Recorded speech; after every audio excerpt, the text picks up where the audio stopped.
POV. I need to tell this like a confession because I was wrong about someone.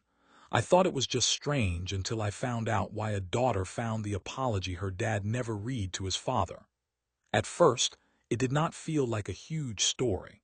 It felt like one weird detail in a normal life, the kind of thing people notice for 2 seconds and then forget because they have their own problems. But some details are not random. Some details are little doors, and once you open them, you realize somebody has been carrying pain in plain sight.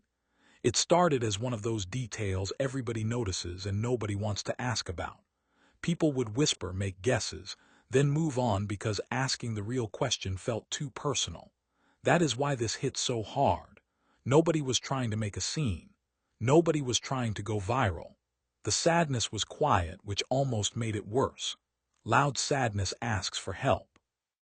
Quiet sadness learns how to sit at the table, answer texts, pay bills, and smile at the exact right times so nobody gets suspicious. There was always one physical thing in the middle of it, small enough to hold and heavy enough to ruin the room. That was the thing everyone missed. It looked ordinary until the truth came out. The truth was that a daughter found the apology her dad never read to his father, and the habit was the only way somebody knew how to keep loving a person they could not fix, reach, or bring back. Once I understood that, the whole memory changed. The awkward pauses made sense. The strange routine made sense. Even the moments I used to judge started feeling like evidence that I had not been paying attention. Then came the part I keep replaying. Once the truth came out, every joke people had made felt cruel. The thing that looked weird was actually a person surviving the only way they knew how. There is a specific kind of guilt that hits when you realize someone was not being dramatic, annoying, or weird.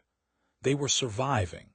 They were using the only ritual they had left to stay connected to a person, a promise, or a version of life that no longer existed. After that, nobody tried to change the habit.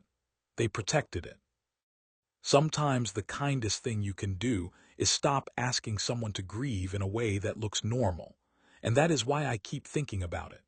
The saddest stories are not always the ones with a giant twist.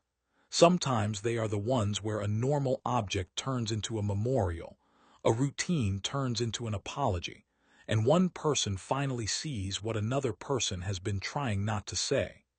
Comment what you would have done if you found out this was the truth.